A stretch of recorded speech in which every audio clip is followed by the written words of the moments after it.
पुराने नियम के अनुसार जब किसी को भी कोई खास जिम्मेवारी दी जाती थी तो उसके सर पर स्पेशली तैयार किया गया तेल डालकर उसका अभिषेक किया जाता था। ये अभिषेक किसी खास चुने हुए परमेश्वर के जन के द्वारा और परमेश्वर की आज्ञा के अनुसार किया जाता था। हारून को परमेश्वर द्वारा महायाजक बनाए जाने पर मूसा ने उसका अभिषेक किया। अभिषेक करना और अभिषिक्त होना सही में क्या है और ये किसका होना चाहिए, आज हम इसी विषय पे बात करेंगे। शुरू करते हैं परमेश्वर के वचन से। परमेश्वर का वचन हमने संत लूका की इंजील उसका चौथा अध्याय उसकी 17 आयत से आगे लिया है। प्रभु यीशु नाजरत में सिनेगॉग में है और उन्हें भविष्यवक्ता यशायाह की पुस्तक दी गई। उन्होंने पुस्तक खोलकर वह जगह निकाली जहां ये लिखा था, प्रभु का आत्मा मुझ पर है, इसलिए कि उसने कंगालों को सुसमाचार सुनाने के लिए मेरा अभिषेक किया है और मुझे इसलिए भेजा है कि बंदियों को छुटकारे का और अंधों को दृष्टि पाने का सुसमाचार प्रचार करूं और कुचले हुओं को छुड़ाऊं और प्रभु के पसंद रहने के वर्ष का प्रचार करूं। तब उन्होंने पुस्तक बंद करके सेवक के हाथ में दे दी और बैठ गए और आराधनालय के सब लोगों की आंखें उन पर लगी थी। तब उन्होंने कहा, आज ही यह लेख तुम्हारे सामने पूरा हुआ है। परमेश्वर के वचन को पढ़े और सुने जाने से आशीष हो। आमीन। किसी के अभिषेक किए जाने का सही तरीका और महत्व क्या है? मूसा ने परमेश्वर की आज्ञा के अनुसार निर्गमन 30 की 30 आयत में अपने बड़े भाई हारून का अभिषेक किया महायाजक के तौर पर और उसके सर के ऊपर वो तेल डालकर उसका मसा किया। जो इब्रानी भाषा का शब्द है वो है माशाक, जिसका मतलब है तेल डालना, अभिषेक करना। और इब्रानी भाषा का जो शब्द मशियाक है, अनॉइंटेड वन, अभिषिक्त या क्राइस्ट, वो इसी से आता है। ग्रीक भाषा का शब्द क्रियो, इसका मतलब भी यही है, कॉन्जिग्रेट करना, अलग करना और अभिषेक करना। लूका 4 की 18वीं आयत में प्रभु यीशु ने जब ये स्क्रिप्चर जो सिनेगॉग में नाजरत में उन्होंने पढ़ा था, जो अभी हमने सुना भी है, उसमें वो कहते हैं, प्रभु का आत्मा मुझ पर है, इसलिए कि सुसमाचार सुनाने के लिए मेरा अभिषेक किया गया है। उन्हें यह काम दिया गया था कि उन्हें इंसान बनकर जाना है और सुसमाचार सुनाना है और उन्हें रिडीमर, मुक्तिदाता बनकर जाना है। उसी के लिए उनका अभिषेक किया जाता है। संत लूका की इंजील उसका पहला अध्याय 32 आयत के अनुसार प्रभु यीशु का अभिषेक माता मरियम के गर्भ में आने से पहले ही कर दिया गया था। जो परमेश्वर का स्वर्गदूत गैब्रियल आकर संदेश देता है, वो कहता है मरियम को, देख तू गर्भवती होगी और तेरे एक पुत्र उत्पन्न होगा, तो उसका नाम यीशु रखना। वह महान होगा, परम प्रधान का पुत्र कहलाएगा और प्रभु परमेश्वर उसके पिता दाऊद का सिंहासन उसको देगा। उसे पहले से ही अभिषेक कर दिया गया था कि वो दाऊद के सिंहासन पर बैठेंगे और ये एक एक्सक्लूसिव अनॉइंटिंग है जो किसी और की नहीं हो सकती है। दूसरा ग्रंथियों पहला अध्याय 21-22 आयत में पौलुस रसूल इसी के बारे में, जो विश्वासियों के लिए है, उसके लिए कहते हैं कि जो हमें तुम्हारे साथ मसीह में दृढ़ करता है और जिसने हमारा अभिषेक किया वही परमेश्वर है, जिसने हम पर छाप भी कर दी है और बयाने में आत्मा को हमारे मनों में दिया है। परमेश्वर ने एक विश्वासी का अभिषेक किया है और पवित्र आत्मा परमेश्वर उसको सील करने के लिए है। बपतिस्मे के समय ये हो जाता है, परमेश्वर के द्वारा पवित्र आत्मा परमेश्वर मिल जाते हैं, हमें बल देते हैं, गाइड करते हैं और जो हमारा काम हमारे लिए निश्चित किया गया है स्वर्ग राज्य के लिए, उसके लिए हमें आगे बढ़ने में सहायता करते हैं। इस अभिषेक से पहले एक विश्वासी के पास एक्सपीरियंस के द्वारा नॉलेज था, उसे पता था, एक्सपीरियंस था और उसके अनुसार उसके पास नॉलेज आता था। लेकिन इसके बाद में इंट्यूशन या अंदर से उसके वो ज्ञान उसे आना लग जाता है, क्योंकि पवित्र आत्मा परमेश्वर उसके साथ है और ये परमेश्वर के द्वारा एक गिफ्ट है और ये हमें परमेश्वर के कामों में आगे बढ़ने में सहायता करता है, चैलेंज करता है कि हम उसके लिए आगे बढ़ते जाएं। पहला यूहन्ना 2 अध्याय उसकी 27 आयत में यूहन्ना नबी क्लैरिफाई इसको और आगे कर देते हैं, तुम्हारा वह अभिषेक जो उसकी ओर से किया गया तुम में बना रहता है और तुम्हें उसका प्रयोजन नहीं कि तुम्हें सिखाए, वरन जैसे वह अभिषेक जो उसकी ओर से किया गया तुम्हें सब बातें सिखाता है और वह सच्चा है और झूठा नहीं, और जैसा उसने तुम्हें सिखाया है वैसे ही तुम उसमें बने रहते हो। अभिषेक परमेश्वर ने किया, वही सिखाते हैं और फिर सहायता करते हैं कि हम उसमें बने रहें, और ये अभिषेक हमें सच्चाई की तरफ लेके जाता है, प्रभु यीशु के नजदीकी में लेके जाता है। और ये विश्वास में जीने के बारे में है, प्रभु यीशु में विश्वास में, उनकी सच्चाई को पकड़े रहना, उनके पीछे चलना और उनकी तरह जीवन को जीने की कोशिश करना, ताकि क्योंकि हमारे भीतर वो आकर रहने लग जाते हैं। अभिषेक हमेशा परमेश्वर की तरफ से होता है और ये किसी खास मकसद के लिए ही होता है। प्रभु यीशु का अभिषेक मुक्तिदाता के रूप में हुआ। हारून का अभिषेक मूसा ने किया परमेश्वर के कहने के अनुसार कि वो इजरायलियों का महायाजक बने, उनका परमेश्वर के सामने रिप्रेजेंटेटिव बन जाए। दाऊद का अभिषेक परमेश्वर के कहने पर शमूएल नबी ने किया कि वो इजराइल का राजा बने। हर बार पवित्र आत्मा परमेश्वर जो अभिषिक्त है को गाइड करने लग जाते हैं। यूहन्ना 20 की 21 से 23 आयत में हम देखते हैं, प्रभु यीशु जी उठने के बाद में चेलों के पास आते हैं और उन्हें कहते हैं, जिस प्रकार मुझे पिता ने भेजा है वैसे ही मैं भी तुम्हें भेजता हूँ। यह कहकर उन्होंने उन पर फूंका और उनसे कहा, पवित्र आत्मा लो। फिर उन्हें आशीष दी। जिनके पाप तुम क्षमा करो वे उनके लिए क्षमा किए गए हैं और जिनके तुम रखो वे रखे गए हैं। पवित्र आत्मा परमेश्वर उन्हें 50 दिन बाद पेंटेकोस्ट वाले दिन मिलने हैं, लेकिन ये 50 दिन के वक्फे के लिए प्रभु यीशु उन्हें ये स्पेशल अनॉइंटिंग दे देते ताकि वो विश्वास में बने रहें और किसी डर में न जाएं। और फिर उन्हें जो उनका रोल है वचन का संदेश देने के लिए, उसका अधिकार भी साथ दे देते हैं। पहला कुरिन्थियों 12 अध्याय 3 आयत में पौलुस रसूल ये कह देते हैं कि कोई भी प्रभु यीशु के बारे में गवाही नहीं दे सकता है कि वो प्रभु हैं पवित्र आत्मा परमेश्वर के बिना। पवित्र आत्मा परमेश्वर उसे दिखाते, जाहिर करते, तभी वो जान सकता है कि ये परमेश्वर के पुत्र हैं। किसी को भी पवित्र आत्मा परमेश्वर इस सच्चाई में लेके आते हैं प्रभु यीशु के पास, और फिर उन्हें वचन के बारे में बताने के बाद पास्टर होली ट्रिनिटी के बारे में पिता, पुत्र और पवित्र आत्मा के नाम पर बपतिस्मा देते हैं। जो इस अभिषेक का तीसरा भाग है वो है पवित्र आत्मा परमेश्वर का अभिषेक जो प्रभु यीशु द्वारा किया जाता है। ये 3 फेज के द्वारा ये एक विश्वासी का अभिषेक होता है। पहला पत्रस 2 अध्याय उसकी 9वीं आयत। फिर इस अभिषेक का पत्रस रसूल ने रिजल्ट बता दिया। उन्होंने कहा, तुम एक चुना हुआ वंश, राजपदधारी, याजकों का समाज और पवित्र लोग और परमेश्वर की निज प्रजा हो। निज प्रजा बन जाते हैं हम क्योंकि हमें परमेश्वर ने अंधकार से निकालकर अपनी रोशनी में रखा है।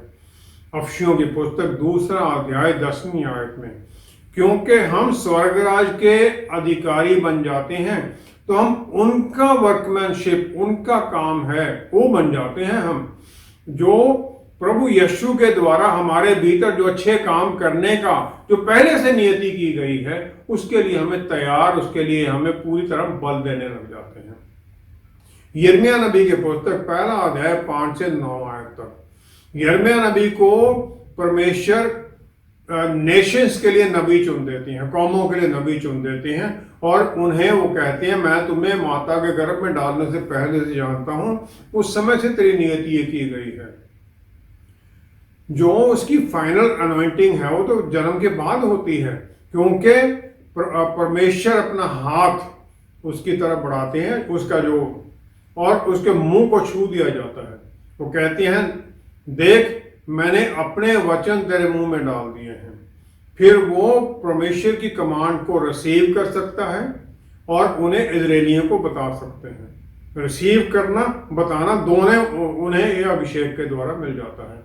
प्रेरितों की पुस्तक पहला अध्याय 3 आयत में प्रभु यीशु ने चेलों को आज्ञा दी कि यरूशलेम से बाहर मत जाना जब तक कि जो पिता परमेश्वर का वायदा है तुम पर पूरा ना हो जाए। वायदा है तुम्हें मैं एक दूसरा हेल्पर भेजूंगा, सहायक भेजूंगा, और फिर वो तुम्हें बल देगा, परमेश्वर के वचन सुनाएंगे, पवित्र आत्मा परमेश्वर तुम्हें याद कराएंगे। उस बल में फिर तुम वचन सुनाने के लिए, चेले बनाने के लिए निकलना। इसी प्रकार हमें भी परमेश्वर की कमांड के लिए वेट करना है। हालांकि पवित्र आत्मा परमेश्वर तो हमारे भीतर बपतिस्मे के समय आ जाते हैं, लेकिन हम एक वॉर जोन में जाने के लिए तैयार किए जाते हैं, क्योंकि शैतान और उसकी अंधेरे की ताकतें हर पल हमारा सामना करने के लिए खड़ी हैं।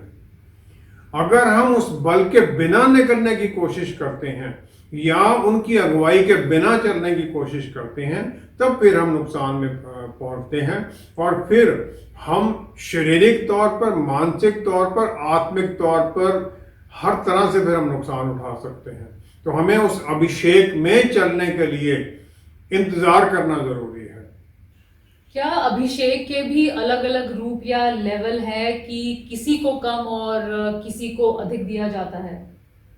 ये हमारी ह्यूमन प्रवृत्ति, नेचर है कि हम ये सोचते हैं कि दूसरों को ज़्यादा पावर मिली हुई है, उनका अभिषेक बड़ा है या उनका विश्वास बड़ा है, क्योंकि वो चर्च में ज़्यादा काम करते हुए लगते हैं या उनका पदवी चर्च में बड़ी है। लेकिन रोमियो की पुस्तक 8वां अध्याय 11वीं आयत में पौलुस रसूल हमें सिखाते हैं कि परमेश्वर जिन्होंने प्रभु यीशु को मुर्दों से जला लिया, उनका आत्मा हम सब में है। अफसियों की पुस्तक पहला अध्याय 3-4 आयत में एक विश्वासी को आशीषित किया गया और स्वर्गीय स्थानों में हम सबको वो आत्मिक आशीषें दे दी गई हैं, और हमें चुना गया प्रभु यीशु में। इससे पहले कि कुछ भी बनाए जाने से पहले हमें चुन लिया गया था, और हम सबको परमेश्वर ने चुनकर अपने परिवार का हिस्सा बना लिया। और ये कुछ दुनिया बनाए जाने से पहले कर दिया गया था, नियति कर दी गई थी। परमेश्वर जानते थे कि पाप होगा दुनिया में, हम सब पाप करेंगे, और दुनिया में इसका रिजल्ट क्या होगा वो भी वो जानते थे। गलातियों की पुस्तक 4 अध्याय 1 आयत, उसमें हम देखते हैं कि एक जो वारिस है, अगर वो बच्चा है तो उसे अपनी वसीयत के बारे में कुछ पता नहीं है। उसमें और दास में कोई फर्क नहीं है। जो लोग उसकी उस वसीयत को मैनेज करने के लिए लगाए गए हैं उनके अधीन हो जाता है। हालांकि वो सब चीज का मालिक है, लेकिन उसे पता नहीं है। इसी प्रकार वो विश्वासी जिसे प्रभु यीशु में अपनी वसीयत का, अपनी पोजीशन का पता नहीं है, वो भी शैतान का दास बनकर रहता है। परमेश्वर ने जो पवित्र आत्मा परमेश्वर द्वारा हमें आशीषें दी हैं, वो हमारे रोल के अनुसार हैं, जो हमारा काम है हमारी काबिलियत के अनुसार है। पहला कुरिन्थियों 12 अध्याय 7 से 11वीं आयत तक। ये किसी पर्सनल बढ़ावे के लिए नहीं है, बल्कि सबके फायदे के लिए है। और ये जो अनॉइंटिंग मसा है, ये एक खास काम के लिए और परमेश्वर की इच्छा के अनुसार है, इंसान की इच्छा के अनुसार नहीं है। हर एक विश्वासी का जनरल काम तो ये है कि चेले बनाओ, और इसके लिए बुद्धि, ज्ञान और समझ सबको दी गई है, और हमें इन गिफ्ट्स को इस्तेमाल करते हुए और इस अभिषेक के द्वारा स्वर्ग राज्य के कामों में आगे बढ़ना है। प्रभु यीशु की पहली जो अभिषेक, पहला अभिषेक है, पिता परमेश्वर ने यूहन्ना 20:21 के अनुसार स्वर्ग में किया। वो वहां पर परमेश्वर हैं, लेकिन परमेश्वर को अब इंसान बनकर आना है, इंसानियत अपने परमेश्वरता में शामिल करनी है। तो उन्हें वो मुक्तिदाता बनकर आने के लिए पहला अभिषेक वहां पर होता है। फिलिपियों की पुस्तक 2 अध्याय 7वीं आयत में लिखा है, परमेश्वर के पुत्र ने अपने आप को खाली कर लिया। परमेश्वर है, उन्होंने अपने परमेश्वर तब को वहीं छोड़ दिया। प्रेरितों की पुस्तक 10वां अध्याय 38 आयत में लिखा है, नाजरत के प्रभु यीशु को परमेश्वर ने पवित्र आत्मा परमेश्वर और बल के द्वारा अभिषेक किया, ताकि वो भलाई के काम करते हुए आगे बढ़े। दूसरा अभिषेक है लूका 7 की 37-38 आयत और 19 से 22 आयत में। यहाँ पर प्रभु यीशु का अभिषेक एक पापिन औरत है जो साइमन फरीसी है, उसके घर में जब प्रभु यीशु खाना खाने जाते हैं कफरनाम में, तब किया जाता है। इसके बाद में यूहन्ना बपतिस्मा देने वाले के चेले प्रभु यीशु के पास आते हैं पूछने के लिए कि आप ही मसीहा हो, क्योंकि यूहन्ना जेल में है, उसको शक हो जाता है। तो इसका मतलब है ये उनका अभिषेक उनकी मिनिस्ट्री के पहले साल के अंदर अंदर ही है। और ये हम सब पापियों के बिहाफ पर वो पापिन औरत प्रभु यीशु का अभिषेक करती है, उनके पैरों पर वो इत्र डाला जाता है। अब तीसरा अभिषेक है यूहन्ना 12 की पहली 3 आयत में। ये है फसह से 6 दिन पहले बेथलेहम या बेथनिया में प्रभु यीशु हैं लाजरस, मार्था और मरियम के घर में। और ये प्रभु यीशु जब यरूशलेम में गधे पर सवारी करके शांति का राजकुमार बन के जाते हैं, उससे 1 दिन पहले का अभिषेक है। यहां पर भी मरियम उनके पैरों पर इत्र लगाती है। अब चौथा अभिषेक है मार्कुस 14 की पहली 3 आयत और फिर 8वीं आयत में। ये 2 दिन बाद फसह और आखमीरी रोटी का पर्व होने वाला था। 2 दिन बाद वो पास ओवर का दिन आने वाला है। ये उनके पकड़े जाने से 1 दिन पहले की बात है। और यहाँ पर उन्हें साइमन लेपर है, उसके घर में वो जाते हैं और यहाँ पर जो तेल जो वो इत्र डाला जाता है उनके पैरों पर नहीं, क्योंकि पैरों पर डालना उनकी मिनिस्ट्री में उनकी जो वॉक है उसके बारे में है, लेकिन उनके सर में डाला जाता है और सर से फिर वो पूरे शरीर के ऊपर बह जाता है, क्योंकि काफी ज्यादा इत्र है, तकरीबन आधा सेर जैसा। इसका मतलब है वो औरत आगे से आती है, पीछे से नहीं आती है। पहले पीछे से आती हैं क्योंकि पैर पीछे को रख के बैठा जाता था। ये आगे से आकर उनके सर पर तेल इत्र डालती है और उनके पूरे शरीर को वो मसा कर देती है। और ये जो मसा है उनकी कुर्बानी के बाद उनके दफनाए जाने की तैयारी के लिए है। 5वां मसा उनका है यूहन्ना 17 की 5वीं आयत में प्रभु यीशु प्रार्थना करते हैं, पिता परमेश्वर, वो महिमा जो मेरी पहले से थी आपके साथ, परमेश्वर है वो, अब मुझे वो महिमा दे दीजिए, और जो कुछ भी ना होने से पहले की है। फिलिपियों की पुस्तक 2 अध्याय 9वीं 10वीं आयत में लिखा है, परमेश्वर ने अपने पुत्र को फिर बहुत ऊंचा उठा दिया। और यहाँ पर उन्हें जो नया रोल मसीह के बाद दिया जाता है, वो एडवोकेट बन जाते हैं, हमारे महायाजक बन जाते हैं इंसान के तौर पर। वो वहां पर स्वर्ग में अभी वो इंसान भी पूरी रूप से हैं, परमेश्वर भी पूरी रूप से हैं, उनका परमेश्वर वाला वो मसा उन्हें मिल जाता है। यहां पर हम देखते हैं प्रकाशित वाक्य 5वां अध्याय उसकी 12वीं आयत में, तो जो परमेश्वर के सिंहासन के सामने हजारों लोग आराधना करते हैं, वो ऊंचे शब्द से कहते हैं, वध किया हुआ मेमना ही सामर्थ्य और धन और ज्ञान और शक्ति और आदर और महिमा और धन्यवाद के योग्य है।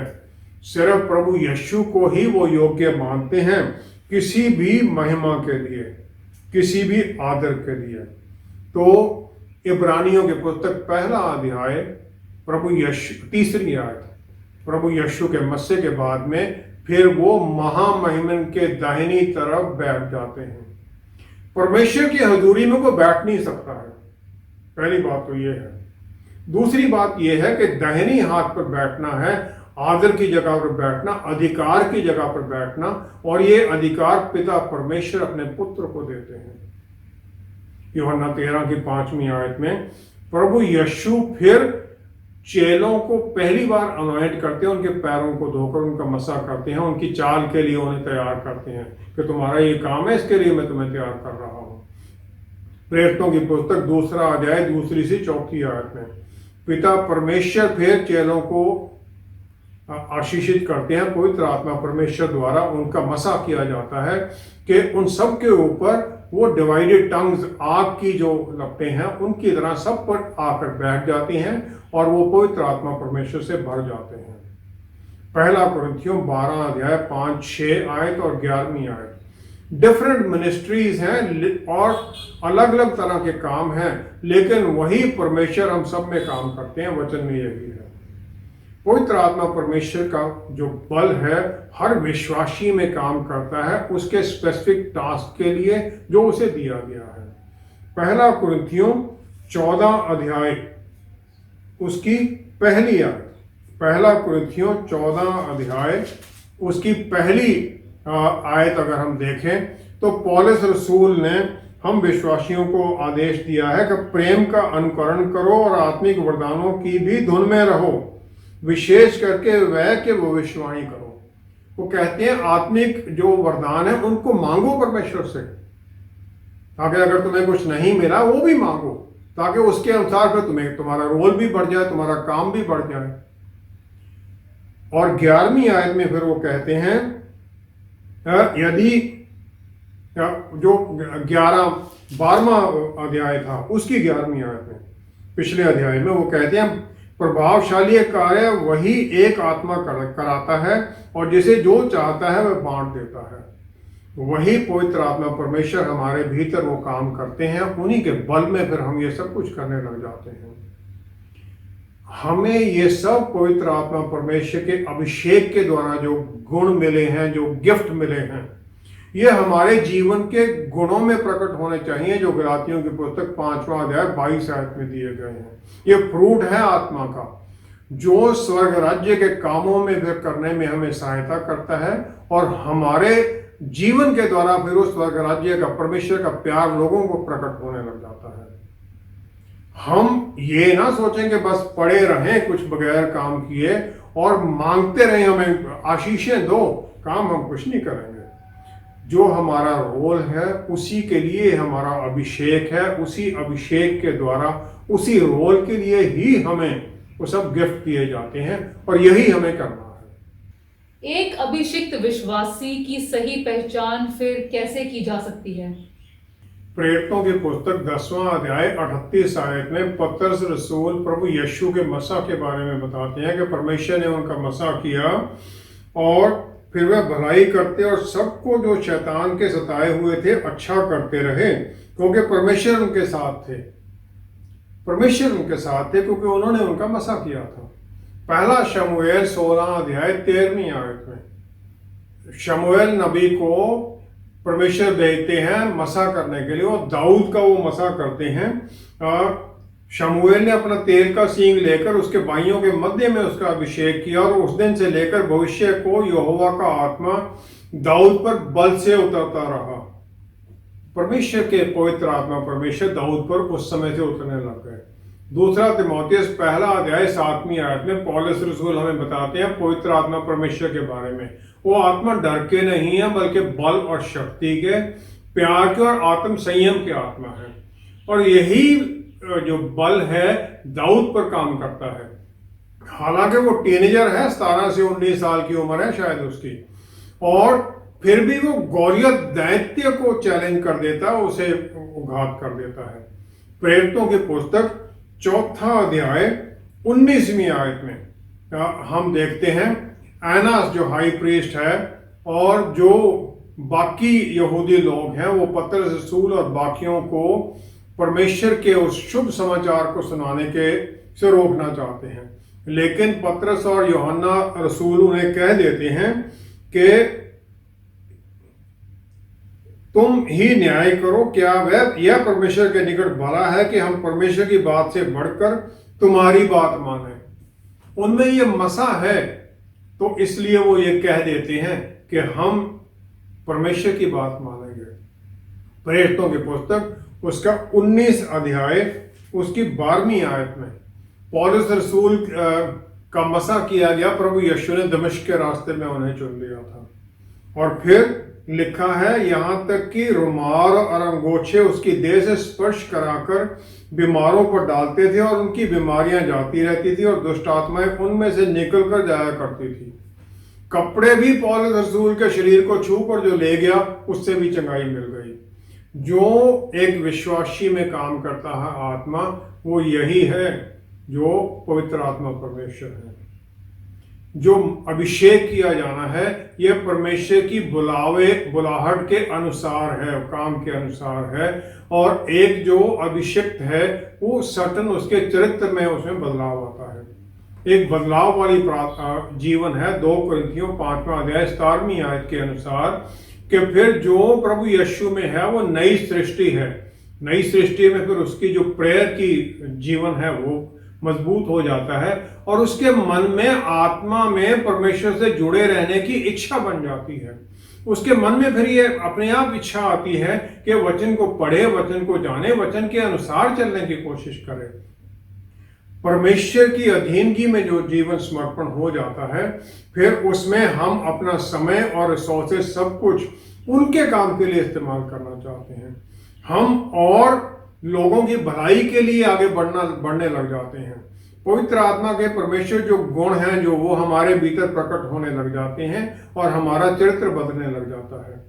हम दूसरों को पवित्र आत्मा परमेश्वर के गिफ्ट्स के द्वारा उन्हें उनका मसा करने लग जाते हैं, उनके लिए आशीष का कारण बन जाते हैं।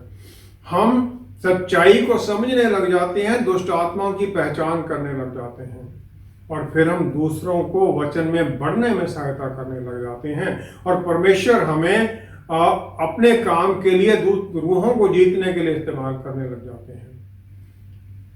परमेश्वर का वचन ले जाने के लिए एक खास एफर्ट लगाना पड़ता है, वो हम करने लग जाते हैं। हम दीन हो जाते हैं, हम सीखने लायक बन जाते हैं, करेक्शन के लिए तैयार हो जाते हैं, हमारी इंटेग्रिटी बनती है, दया आ जाती है, अनुग्रह हमारे अंदर काम करता है, प्यार काम करता है और फिर वो परमेश्वर के जो गुण हैं जो वो प्रकट होने लग जाते हैं।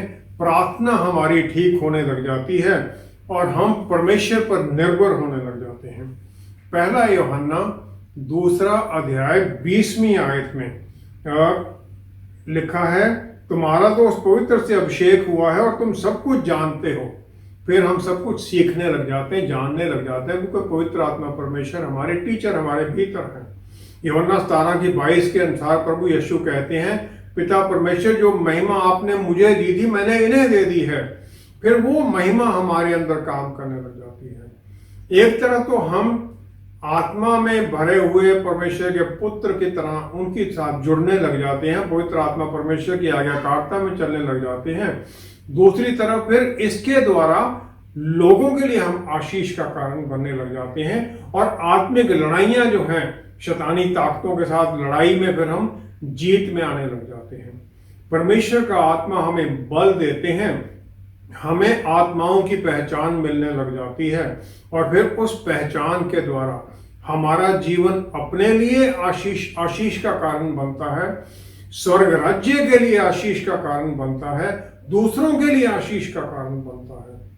फिर हमारे जीवन का सही मकसद पूरा होने लग जाता है जब हम उस अभिषेक को पहचान लेते हैं और उस अभिषेक को पहचाने हुए फिर हम जब चलते हैं तभी हमारा जीवन सार्थक होने लग जाता है, ताकि फिर हम परमेश्वर की वो आवाज सुन सकें, आओ मेरे दास अपने मालिक की आनंद में शामिल हो जाओ। आइए हम प्रार्थना करें। पिता परमेश्वर, हम आपका धन्यवाद करते हैं पवित्र आत्मा परमेश्वर के अभिषेक के लिए। आपने हमें पवित्र आत्मा परमेश्वर द्वारा अद्भुत गुण, अद्भुत बल, शक्ति दे दी है। अब हमें हर तरह से इस्तेमाल कीजिए कि हम अपने जीवन के द्वारा दूसरों को वचन के बारे में सिखाएं, उन्हें चेला बनने में सहायता करें, ताकि वो भी मुक्ति के रास्ते पर प्रभु यीशु के पीछे होकर चल पड़े। पिता परमेश्वर, धन्यवाद करते हैं हर आशीष के लिए, आपकी रहमतों के लिए, आपके अनुग्रह के लिए। ये हमारे बल या हमारी इच्छा के अनुसार नहीं, आपकी इच्छा के अनुसार होता है और फिर हमारे जीवन में आप ही की इच्छा पूरी होती रहे, हमारी इच्छा आपकी इच्छा की अधीनगी में हो जाए। पिता परमेश्वर, सब कुछ प्रभु यीशु के पवित्र नाम में मांगते हैं। आमीन, आमीन, आमीन। अपने पुत्र की ही तरह पिता परमेश्वर हमारा अभिषेक उनके राज्य के कामों के लिए करते हैं, ताकि हम अपने नहीं बल्कि उनके बल और शक्ति से भरे हुए हर चैलेंज का सामना करें। ये हमारा कोई हक नहीं बल्कि उनके अनुग्रह का फल है। हमारा काम उनकी आज्ञाकारिता में एक नजदीकी के रिश्ते में आगे बढ़ते जाना है। Thank you so much for watching. See you next time. Stay blessed. Shalom.